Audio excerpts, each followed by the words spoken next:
ফুল লাগানোর কার না শখ, ফুল গাছ ফুল কেনা ভালোবাসে, এইরকম জায়গায় আসলে তবেই কিন্তু আরও ফুল লাগানো বা ফুল গাছ ভালোবাসার মাত্রাটা বেড়ে যায়। আমি যতদূর যাবো, আপনারা আসলে যতদূর যাবেন এরকম পুরো ফুল আর ফুল। এই তোড়াটার দাম কত বলেন আন্টি? 20 টাকা। মানে যাকে দেবেন সে দাম শুনে আগে তো ইমপ্রেস হবেই, তারপরে কথা ফুলগুলোর কালার মানে জাস্ট অসাধারণ। আমার হাতে দেখুন, এই দেখতে পাচ্ছেন খিরাই নদীর কূলেই কিন্তু এই খিরা স্টেশন। মানে আমরা ছোটবেলায় পড়েছি, খোকা গেল মাছ ধরতে ক্ষীর নদীর কূলে, ছিপ নিয়ে গেল কুলো ভাঙে আর মাছ নিয়ে গেল চিলে। এই যে এইভাবেই কিন্তু সবাই মাথায় এই ব্যান্ডগুলো পড়ছে এখানে এসে। আন্টি আপনার এটা কত টাকা নিল? এটা 30 টাকা। খুব সুন্দর লাগছে। সবাই কিন্তু এরকম কিছু আনন্দ নিয়ে আসে যে এটা আমি মাথায় দেবো বা এরকম গিয়ে আমি একটা কিনবো।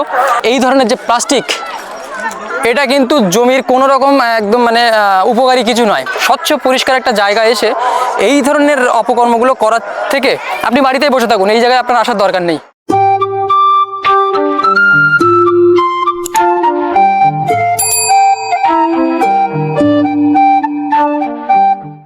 Hey guys, what's up? It's your bhai KP and again come back with another interesting vlog. By the way, জীবন মানে দৌড়, আর সেই দৌড়ের আনন্দ ভাগ করে নিতেই কিন্তু আপনাদের সামনে বড় বড় আমি এমন ব্লগ বা ভিডিও রাখি। And I hope everyone has started a new happy and flexible journey. কারণ 2025 পড়ে গেল আমরা সবাই জানি, আর এই 2025-এ এটা কিন্তু আমার ফার্স্ট একটা ভ্রমণ হতে যাচ্ছে। তো Howrah to Kharagpur, Howrah to Medinipur, Howrah to আপনার পাঁচকুড়া, এরকম বিভিন্ন ট্রেন কিন্তু অ্যাভেলেবল হাওড়া থেকে। আর 25-26 এরকম তারিখ থেকে কিন্তু খিরাইতে পর্যটকরা মানে প্রচন্ডভাবে ভিড় করছে, আপনারা বিভিন্ন ভিডিও দেখে জানতে পারছেন। আশা করি আজকে আপনাদেরকে পুরোপুরি খিরাইয়ের যে সম্পূর্ণ রূপ, অর্থাৎ ভ্যালি অফ ফ্লাওয়ার, সেখানকার বা যেটাই বলুন ফুলের উপত্যকা, সেখানে কিন্তু আজকে আপনাদেরকে সম্পূর্ণটা ঘুরিয়ে দেখাবো এবং খিরাইয়ের ভিডিওটি আজকে আপনাদের সামনে তুলে ধরবো। তো এই হচ্ছে আমাদের হাওড়া টু খড়গপুর যে ট্রেন, সেটা কিন্তু এই ঢুকছে আস্তে আস্তে। একদম ট্রেনটা কিন্তু ওই স্টেশনের একদম কাছাকাছি চলে যাবে, আর আমরা এবার উঠে পড়বো একেবারে ফার্স্ট কম্পার্টমেন্ট। ওয়াও, পুরোপুরি ফাঁকা, যেদিকে তাকাচ্ছি সেদিক দিয়ে কিন্তু ট্রেন আর ট্রেন, মানে আসছে যাচ্ছে, শুধু দাঁড়িয়ে আছে আমাদের এই ট্রেনটা। অ্যাকচুয়ালি আমরা বেরিয়েছি কিন্তু একদম টাইমে, কিন্তু এই ট্রেন কিন্তু এখন অনেক লেট করে ছাড়ছে, যেটা এখন এসে আমি দেখলাম। তো আপনারা যদি এই সময় যেতে চান বা 2025-এ খিরাই যেতে চান, অবশ্যই কিন্তু এই টাইমটা একটু হাতে রেখে বেরোবেন। ট্রেন টেবল বলুন বা হোয়ার ইজ মাই ট্রেন, এই সমস্ত অ্যাপসে কিন্তু একদমই ভরসা করবেন না। আর ওই অ্যাপস ধরে কিন্তু কোনো ট্রেন চলছে না, বিশেষ করে হাওড়া থেকে। আজকে এই যে এসে আমি যা বুঝলাম, আমার যে এক্সপিরিয়েন্স হলো সেটাই আপনাদের কিন্তু জানালাম। মানে 11টা যে ট্রেনটা সেটাই কিন্তু এই যাচ্ছে।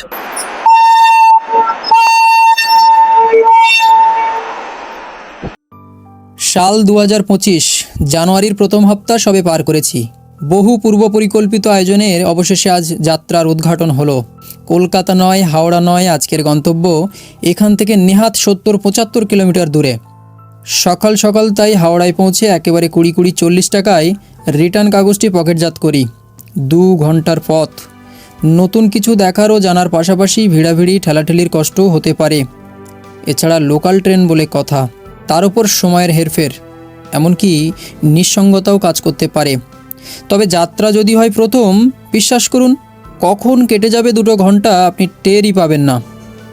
এ যেন এক ঝটকায় শহর থেকে বাংলার নদী, মাঠ, ভাটফুল আপনাকে স্বর্গযাত্রার পথ নির্বাচন করিয়ে চলেছে পরপর। সো গাইজ, এখন আমরা আছি রূপনারায়ণ নদী, মানে এটা হচ্ছে রূপনারায়ণ নদী। রূপনারায়ণের কূলে জেগে উঠিলাম, জানিলাম এ জগৎ স্বপ্ন নয়। কবিতার বয়স শতযুগ পার হলেও কবিগুরুর লেখা সেই লাইনগুলোর বয়স বোধহয় বাড়ে না। কারণ এভাবে ঠিক যতবারই এই নদীর কূলে হাজির হবেন বা গন্তব্যে পৌঁছতে এই নদীর প্রস্থ পাড়ি দেবেন, ঠিক ততবারই যেন এই গোটা জগৎ সম্পর্কে একটা সাড়া পাবেন, নিজেকে চিনতে পারবেন। তাই আমার প্রথম অভিজ্ঞতায় কবির লেখা লাইনগুলি যেন হুবহু মিলে গেল। আরও একবার আপনার রূপ প্রত্যক্ষ করলাম, আরও একবার কঠিনেরে ভালোবাসতে প্রতিজ্ঞাবদ্ধ হলাম। যাই হোক, এই যাত্রায় যে শুধু আপনি এমন ফুলের উপত্যকা পরিদর্শন করবেন তা নয়, অদ্ভুতভাবে ছোটবেলাকার পড়ে আসা কবিতায় উল্লেখিত একাধিক নদীর অপরূপ রূপ পরিদর্শন করতে পারবেন। একই সাথে।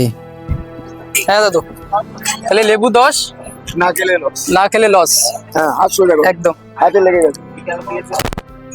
এই যে যেতে যেতে 25টা স্টেশন, তাই দুই একটাতে একটু যাত্রীদের সঙ্গে নামার ঝোঁক সামলাতে পারলাম না। দেখতে পাচ্ছেন আমাদের ট্রেনটা একটু থামলো, যাই হোক আবার উঠে যাব। এই যে ঢুকছে পাঁচকুড়া জংশন। আপনারা কিন্তু এখানেও নামতে পারেন যারা খিরাই ঘুরতে আসছেন বা আসবেন। এখান থেকেও কিন্তু টোটো বা অটো করে সরাসরি একদম খিরাই পর্যন্ত আপনাকে পৌঁছে দেবে। আমরা নামবো এর পরের স্টেশন, এই যে পাঁচকুড়া। তো গাইজ, এরপর দেখতে দেখতে কাঁসাই নদীর ব্রিজটি পার করার পর আমার চোখের সামনে ভেসে উঠল সেই এক টুকরো স্বর্গ, অর্থাৎ ভ্যালি অফ ফ্লাওয়ার, ফুলের সেই সাম্রাজ্যখানা। এই ট্রেনের পথে যেতে যেতেই দর্শনে যেন মন ভরে গেল। প্রথম দেখাতে ভেতরের উৎসাহটা ধরে রাখতে পারলাম না। ট্রেনের দরজা দিয়ে ঠিক যতক্ষণ চোখ যায় তাকিয়ে রইলাম স্বর্গের দিকে। সো গাইজ, অবশেষে খিরাই, এই যে খিরাই। ওয়াও, একদম মাঠের মাঝখানে একটা স্টেশন। দেখুন কত মানুষ এখন আসে, এত মানুষ। সবাই কিন্তু এই শীতকালে প্রধানত এই খিরাইয়ের উদ্দেশ্যেই এই স্টেশনে নামে, আর এই স্টেশনটা এত ভিড় হয়। এরপর দেখতে দেখতে আমাদের স্টেশন খিরাই, সেখানে ট্রেনটি দাঁড়ালো। নেমে পড়লাম। এটাই হচ্ছে খিরাই, জাস্ট এ পাশেই নদী, আর এটাই আমাদের ট্রেন, এটাতে আমরা এসেছিলাম। এই যে খিরাই। সো এখন আমাদেরকে কিছুটা হেঁটে যেতে হবে এখান থেকে। টোটোতেও যাওয়া যায়। তো চলুন, যেতে যেতে কথা হচ্ছে। আমাদের ট্রেন টাটা বাই বাই। আর এখন আমরা যাব খিরাই। এখন বাজে আপনার প্রায় 3টে, সাড়ে 3টে মতো, 3টে 23 যেটা দেখা যাচ্ছে। এটাই হচ্ছে মোক্ষম টাইম। মানে এত মানুষ দেখুন, এই যে সবাই কিন্তু খিরাই যাওয়ার জন্য এসছেন। হাঁটতে হাঁটতে এখন আমাদেরকে যেতে হবে একদম স্টেশনের লাস্ট, কারণ আমরা উঠেছিলাম একদম স্টেশনের ফার্স্ট কম্পার্টমেন্টে, যার জন্য করে আমাদের এই পথটা একটুখানি হেঁটে যেতে হবে। তবে এই এক্সপিরিয়েন্সটা নিতে পারেন আপনারা কিন্তু চাইলে স্টেশনের একদম লাস্টের দিকটা উঠতে পারেন, আর তাহলে কি আপনাদের একটু কম হাঁটতে হবে আর কি।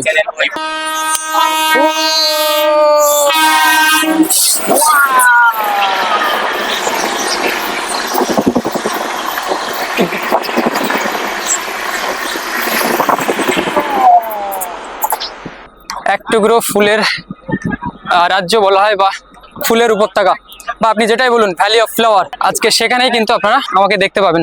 এই যে এত এত মানুষ। আপনারা সবাই খিরাই থেকে আসছেন নাকি? খিরাই, সবাই খিরাইয়ের। এই যে দেখতে পাচ্ছেন মাথায় সব। এখান থেকে আমাদেরকে এবার নিচে যেতে হবে, মানে নিচে গিয়ে তারপরে হচ্ছে খিরাই। এই যে নতুন এই পথটা কিন্তু করা হয়েছে, দেখতে পাচ্ছেন, এখান থেকে নিচে নামার জন্য করে। এখনো কিন্তু অ্যাভেলেবল হয়নি, সিঁড়িগুলো এখনো কাঁচা।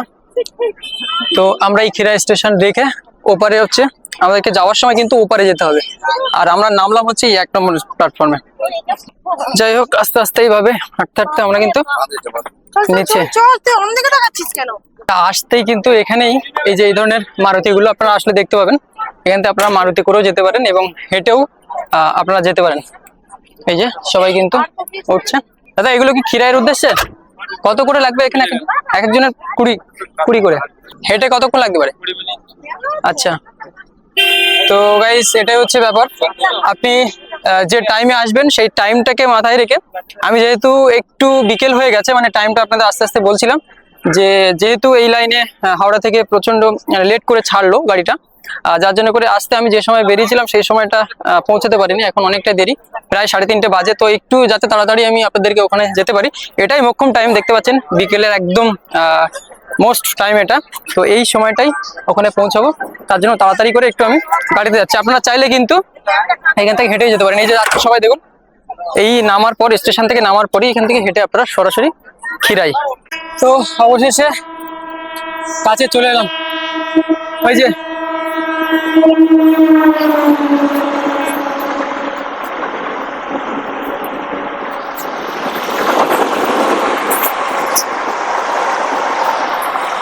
আমাদের যে গাড়িগুলো আমরা ওখান থেকে যে পথটা হেঁটে আসলাম সেই গাড়িগুলো কিন্তু ওই যে দেখছেন ওখান থেকে ওই পর্যন্ত আসবে। আর ওখান থেকে আপনাদের এই যে খিরাইয়ের বাগান এবং খিরাইয়ের যে মেলা সেটাই সময়টাই বসে, তো এখান থেকে আপনাদেরকে কিন্তু খিরাইটা হেঁটে দেখতে হবে। এই যে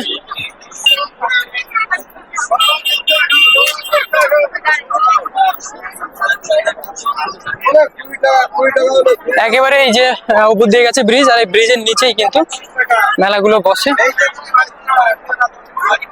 খাবার দাবার থেকে শুরু করে বিভিন্ন কসমেটিক্স, বিভিন্ন রকম দোকান এখানে কিন্তু এই সময়টাতে বসে। এই যে দেখছেন সবাই আসছে, আর এখানে আছে যারা গাড়িতে আসছেন তাদের স্ট্যান্ডের জায়গা, এখানে গাড়িগুলো আছে।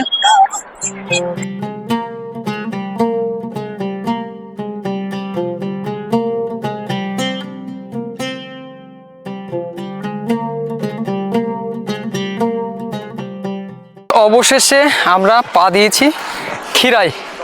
এই যে দেখতে পাচ্ছেন বিস্তৃত এলাকা জুড়ে হলুদ লাল বিভিন্ন রঙের মেলা, মানে ফুলের মেলা।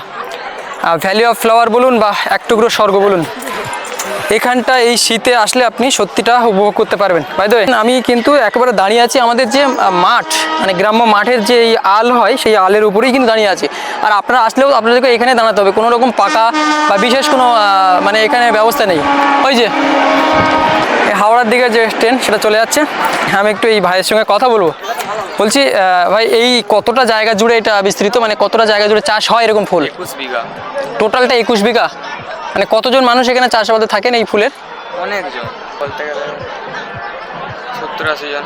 আচ্ছা, মানে 70-80 জন শ্রমিক বা কৃষক কিন্তু এই ফুলের চাষ এই জায়গাটা জুড়ে, মানে খিরাই যে আজকে আমরা চিনছি বা জানছি, খিরাইয়ের যে ভিড় সেটা কিন্তু তাদেরই জন্য আজকে আমাদের এই আসতে পারা বা ভালো লাগা। এই যে টাইমটা এখন, মানে এই জানুয়ারির আজকে 9-10, মানে টোটালি এখন এই জায়গাটা ফুলে ফুলে পুরো একদম ভর্তি।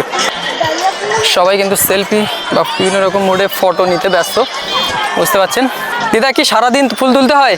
না না, তাহলে আপনারা কখন থেকে শুরু করেছেন? ও বিশাল তিনটা। এই যে একদম তাজা ফুল, মানে এই যে সেই গন্ধ, মানে এই ফুল কিন্তু যাবে বাজারে বিক্রির জন্য। দিদা, এগুলো কোথায় যায় বিক্রির জন্য? এখন দেউলা যাবে। কোথায় কোথায় ওটা? দেউলা দেউলা। দেউলিয়া। এটা কি কলকাতা যায় এখান থেকে এই ফুল? হ্যাঁ হ্যাঁ, আমাদের কলকাতা যায়। ফুল কত করে? তো বুঝতেই পারছেন কেজি কত করে? কেজি না, আমাদের কেজি হিসাব নেই, আমার প্যাকেট হিসাব। প্যাকেট কত? প্যাকেট প্যাকেট কত? 20 টাকা প্যাকেট, 10 টাকা প্যাকেট। এইভাবে কিন্তু জমা করা হয় এবং এখান থেকে এবার বাজারজাত করা হয়। এই যে এইভাবেই কিন্তু সবাই মাথায় এই ব্যান্ডগুলো পড়ছে এখানে এসে। আপনার এটা কত টাকা নিল? এটা 30 টাকা। খুব সুন্দর লাগছে। এটা আসার মূল উদ্দেশ্য অনেকের এটাও হতে পারে। Good evening. হ্যাঁ, গুড ইভিনিং। অবশ্যই। তো সবাই কিন্তু এরকম কিছু আনন্দ নিয়ে আসে যে এইটা আমি মাথায় দেবো বা এরকম গিয়ে আমি একটা কিনবো। এই যে এপাশেও কিন্তু ফুল ওঠানো হচ্ছে। একদম একটা পুরো বেলা, এই যে সূর্যটা বসছে আর সবাই কিন্তু ব্যস্ত শুধু বিভিন্ন রকম সেলফি বা ফটো নেওয়ার জন্য। মানে বুঝতেই পারছেন এইরকম একটা বিকেল এখানে এসে কাটানো, মানে আপনার কোন শব্দে আপনি সময়টা পার করে ফেলবেন এটা আপনি নিজেও বুঝতে পারবেন না। যাই হোক, এই পাশটা সম্ভবত আলু চাষ হয়েছে, এখানে পেঁয়াজ দেখা যাচ্ছে। মূলত সবজির একটা ক্ষেত্র, অবশ্যই এখানে সব রকম চাষ হয়। ছেড়ে যায়নি, ওই হুকটা খুলে গেছে। এখন মূলত কিন্তু ফুলগুলো ফুটছে, একদম সদ্য সদ্য ফুল দেখা যাচ্ছে, কোনো কুড়ি কিন্তু এখনো কাটা হয়নি। যে সদ্য সদ্য ফুলগুলো কিন্তু ফুটছে, অসাধারণ একটা ভিউ। আর একেবারে এই চলে যাচ্ছে আমাদের যে ট্রেন লাইন, মানে হাওড়া থেকে একদম তার পাশেই। তো চলুন আরও অন্যান্য রকম ফুল আপনাদেরকে দেখাই। আর এই পাশে তো বললাম এগুলো হচ্ছে, কথা বলে যেটা জানতে পারলাম এগুলো মুরগাই ফুল। দেখতে অসাধারণ, আর রংটা তো চোখটা পুরো একদম মানে টেনে ধরছে আর কি। এইগুলোর দাম কীরকম আছে এখন? 30 টাকা। মানে আপনাদের এখানেই জমি, এখান থেকে তুলে এইভাবে বিক্রি? ও আচ্ছা, আপনার এখানে কোনো জমি নেই? আচ্ছা, ফুল বিক্রি তৈরি করেন না? আচ্ছা, তো এইগুলো মানে কত বলেন? 30 টাকা করে এটা। আর এই ধরনের ফুলগুলো 10 টাকা পিস। আচ্ছা, যেটা বলার, বর্তমানে কিন্তু এখানে বিশেষ করে একটা মেলা বসে, মানে এই শীতের টাইমটা, এই সিজনটা বেশ 2 বছর বা 3-4 বছর আগে থেকে কিন্তু এটা শুরু হয়েছে একটা এই ফুল বা এই জায়গাটা কেন্দ্র করে, যেহেতু এই সময়ে এই শীতের টাইমটা পর্যটকরা আসেন, একটা ভিড় জমান আর কি, তো সেই জন্য করে এই জায়গাটা জুড়ে এখন একটা মেলা কদিনের জন্য কিন্তু বসে। দিদা আপনার বাড়ি কোথায়? এখানেই? দিদা ও যাইছে দোকানে। আচ্ছা দিদা আপনার বাড়ি কি এখানেই? হ্যাঁ হ্যাঁ, মানে এই যে এতগুলো ফুল চাষ হয়, এর মধ্যে কি আপনাদের জমি চাষ হয়? আমাদের আছে, আরো লোকের আছে, যার যার ভাগ আছে। আচ্ছা। এই যেমন একটা আলু চাষি, হুম। ওই একটা ফুল চাষি, আচ্ছা। আর আলাদা, এই একটা ফুল চাষি আলাদা, এই উপরে বাড়িটা তাহলে কি কংসাবতী। ওটা খাল নয়? না না, ওটা খান না, ওটা নদী? হ্যাঁ কংসাবতী আচ্ছা, ওটা। মানে কংসাবতীর তীরে এই ফুলের চাষ। হ্যাঁ হ্যাঁ হ্যাঁ। আর ক্ষীরাই বলতে ক্ষীরাই নদীর একটা যে উল্লেখ আছে, সেটা হচ্ছে ক্ষীরাই নদী। সেটা কোন জায়গাটা? এর কাছাকাছি কি?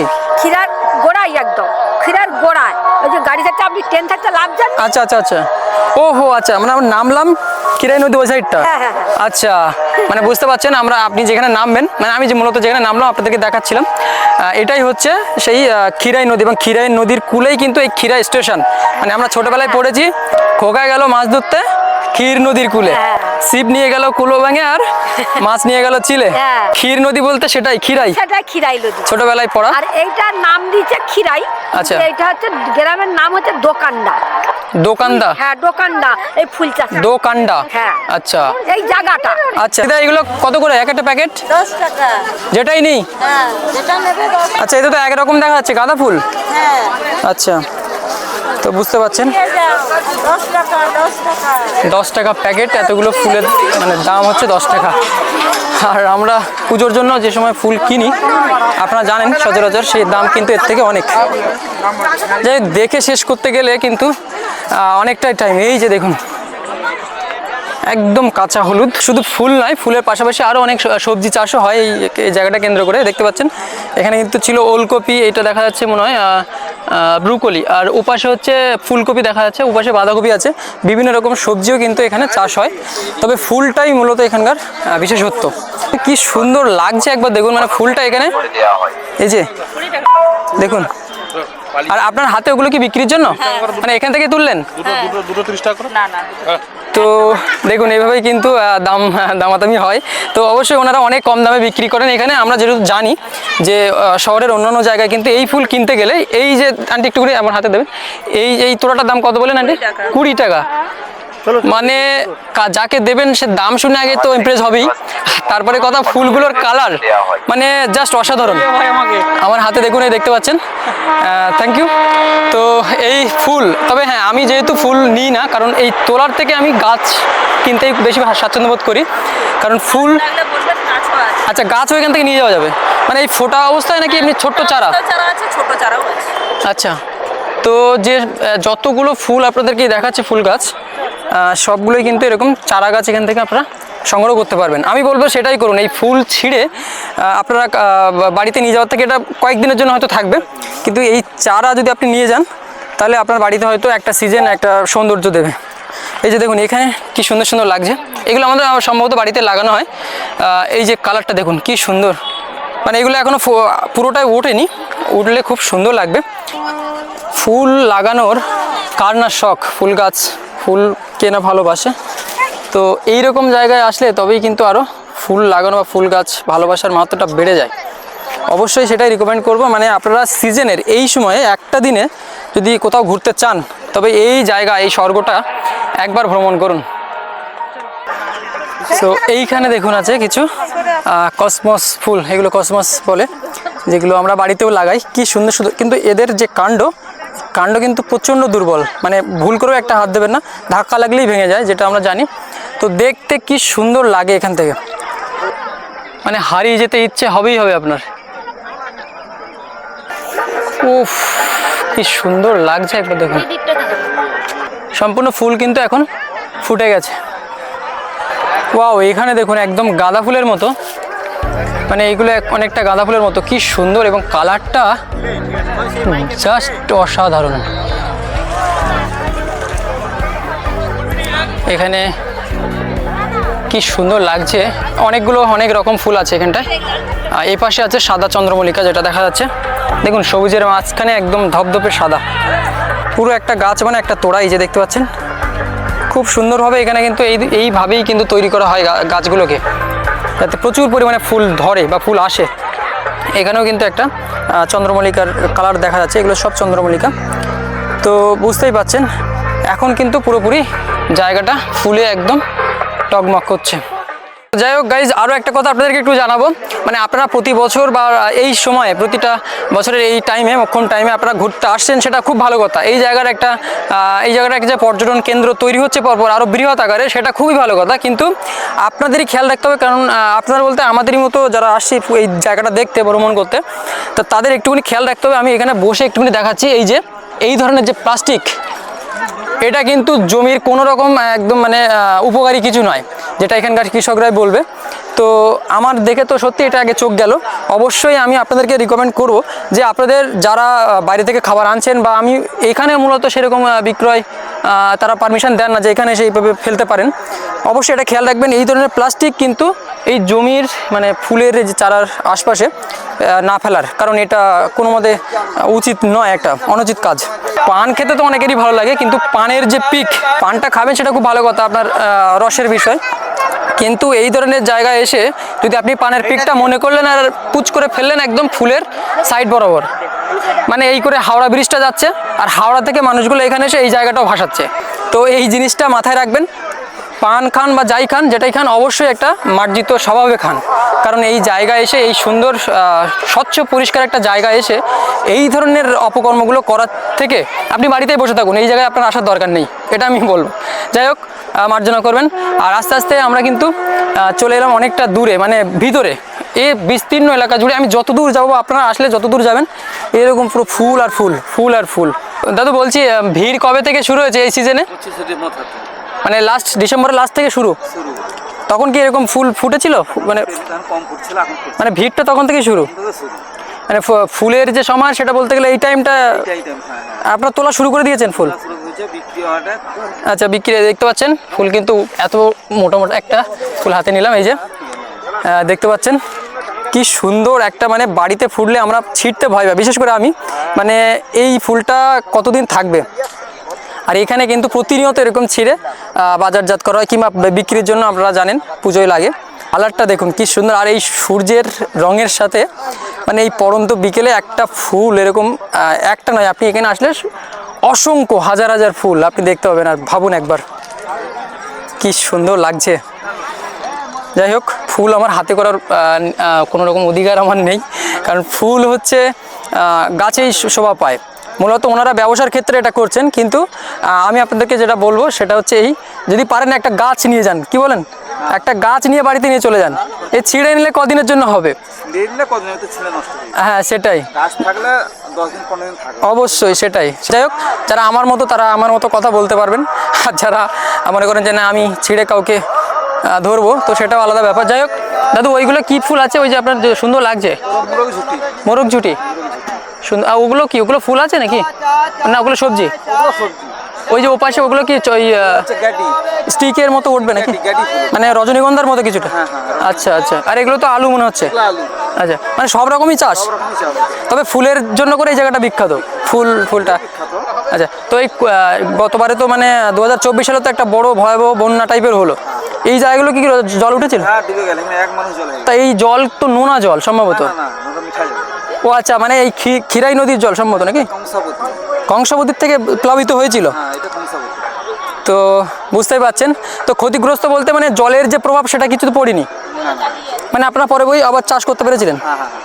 সেটাই তো, খুব ভালো লাগলো এটা শুনে। এটা আমার একটু অজানা ছিল, এটা আমি ভাবছিলাম হয়তো ওনাদের এটা এরকম ক্ষতিগ্রস্ত হয়ে তারপরে হয়তো ওনাদের জমির পিছনে কিছু কাজবাজ করতে হয়, কারণ এরকমটা লবণাক্ত জল হলে অবশ্যই আপনি যাবেন এদিকে, শিওর। তো এরকম লবণাক্ত জল থাকলে জমি ক্ষতিগ্রস্ত হতো। যাই হোক, সেটা ওনারা বলছেন যেটা জমি কিন্তু কোনো ক্ষতিগ্রস্ত হয়নি, এই জল সম্পূর্ণ মিষ্টি জল। আর এই যে দেখতে পাচ্ছেন এভাবে বিক্রি করেন ওনারা, দাদুর জমি এটা, এবং এখান থেকে তুলে এখানেই বিক্রি। অনেকে আছেন যারা বাইরে থেকে এসে কিনে বিক্রয় করেন, যেটা আমি কথা বলে জানতে পারলাম, কিন্তু অরিজিনালি ওনার জমির থেকে তুলে উনি একদম হোলসেল। দাদু এই যে প্যাকেট ভরছেন, এটা কত দাম? 20 টাকা। এটা 20 টাকা? আচ্ছা, এই যে এত বড় একটা প্যাকেট দেখতে পাচ্ছেন, এটা কিন্তু 20 টাকা। আর এর মধ্যে শুধু গাঁদা ফুলই আছে। তো যারা নিত্য প্রতিনিয়ত পুজোর জন্য ফুল কেনেন, যারা আমরা কিনি, তারা তো জানি যে ফুলের দাম কত। যাই হোক, এখানে আসলে অবশ্যই আপনি বাড়ির পুজোর জন্য নিয়ে যেতে পারেন, তবে বাড়ি সাজানোর জন্য আমি বলবো এখান থেকে এর উপরে জায়গা হয় না। নার্সারি যদি বলেন তো এর উপরে বড় ফুলের নার্সারি আমি মনে করি আমাদের এই পশ্চিমবঙ্গে নেই। তো অবশ্যই আসবেন এবং ভালো কিছু চারা কিনে নিয়ে যাবেন। সে ঘন ঘন সেটাই, ঘেরা আছে ওই জন্য হ্যাঁ সেটাই হচ্ছে ব্যাপার। আমি আস্তে আস্তে ক্ষতি করছি, আস্তেই তো একজন বললেন আর নিষেধ করছেন। গাছপালা নষ্ট করছি। অবশ্যই, আর এখন তো ফুল ফোটার সময়, মক্ষম টাইম, এখন যে ফুল গাছ মারা যাচ্ছে তা নয়। তো এটা হচ্ছে ব্যাপার। যারা আসছে তারা প্রায় সময় আমি আজ থেকে দেখছি যে বলছে মুখে যে এরকমটা করবেন না, এরকমটা করা যাবে না। অনেকে ভুলবশত জানা সত্ত্বেও কিন্তু অনেকে ঢুকছে এগুলো হয়তো একটা ফটো তোলার জন্য, কিন্তু সেটা কত যে ক্ষতি হচ্ছে। আপনারা একটা নির্দিষ্ট দূরত্ব বজায় রেখে এগুলো করুন, কারণ এটা কোনো সরকারি প্রপার্টি নয়, প্রথম কথা, তাই তো দাদু?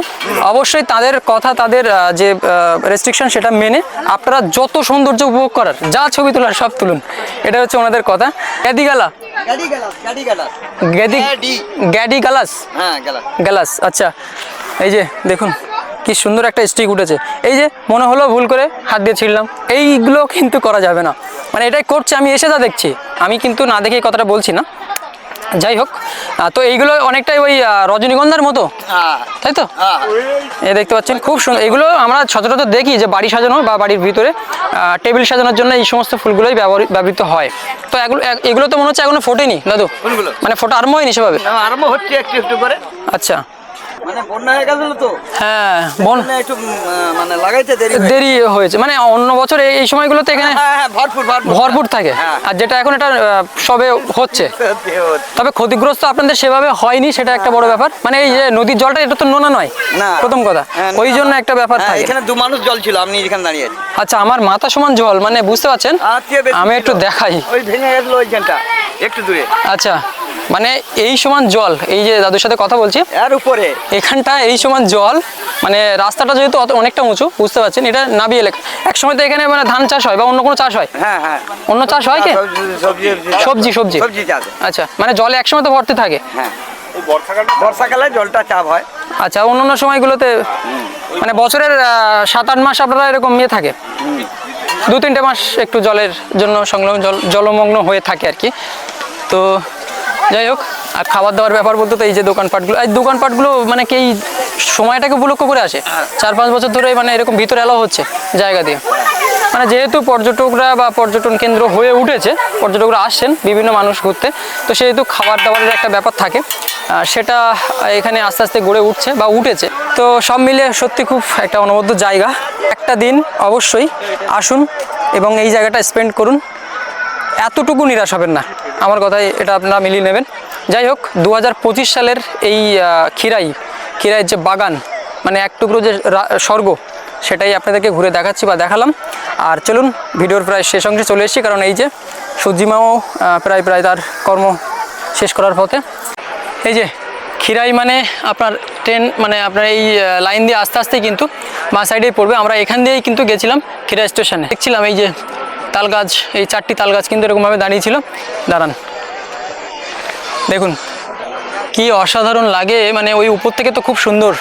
সো গাইজ, কথা বলতে বলতে যাওয়ার সময় হয়ে গেছে, তাই যাওয়ার সময় কিন্তু এই এতগুলো ফুলের মাঝখান থেকে শুধু কাঁটাটাই বেছে নিলাম, কারণ কাঁটাটাই আমার একটু বড্ড পছন্দ, তাই এটা নিলাম আমি। এই যে এটার নাম জানলে অবশ্যই কিন্তু কমেন্টে জানাবেন। তো গাইজ, এটাই ছিল আজকের সম্পূর্ণ ভিডিও বা খিরাই সম্বন্ধে 2025 সালে আপনাদেরকে দেখালাম যে এই জায়গাটা ঠিক কীভাবে প্রতি বছরের মতো সেজে উঠেছে। অবশ্যই আপনারা চেষ্টা করবেন এই জায়গায় আসার। তবে হ্যাঁ, নিজস্ব এখানে কোনো যেহেতু রেস্ট্রিকশান নেই, আমি দেখিনি এখনও পর্যন্ত এই চাষি মানুষরা রেস্ট্রিকশান করেননি এখানে আসা যাওয়ার। তবে অবশ্যই এগুলোকে মেনে আপনারা আসার চেষ্টা করবেন, বিশেষ করে এই প্লাস্টিক বা নিজস্ব যে ব্যবহৃত দ্রব্য সেগুলো। আর এটা হচ্ছে সবথেকে মোক্ষম টাইম, ডিসেম্বরের 25 থেকে শুরু হয়ে গেছে, যেটা আমি কথা বলে জানতে পারলাম। মানুষ আসছেন, পর্যটকরা আসছেন। ভিড় কিন্তু মূলত এই যে আমি আজকে যে এসেছি এই 3 থেকে 4 দিন শুরু হয়েছে ভিড়ের যে প্রকোপটা। মানে ফুল যেহেতু পরিপূর্ণ, আর ফুলই তো এখানকার শোভা, মানে ফুলটাই মানুষ দেখতে আসে এবং ফুলের যেই সাম্রাজ্যটা, এই সাম্রাজ্যটাই মানুষ মানে উপভোগ করতে আসেন। ভিডিওটা শেষ করব, কেমন লাগলো, ভালো লাগলে অবশ্যই কিন্তু কমেন্টের মাধ্যমে জানাবেন। আর যারা এসছেন এবারে কে কীরকম অবস্থায় এসছেন সেটা অবশ্যই কমেন্টে জানাবেন। দেখা হচ্ছে পরবর্তী একটা অন্য কোনো ব্লগে। হতে পারে কলকাতা সিরিজেরই অন্য কোনো ব্লগ বা অন্য কোনো ভিডিওতে। ততক্ষণে সবাই সুস্থ থাকবেন, ভালো থাকবেন, টাটা।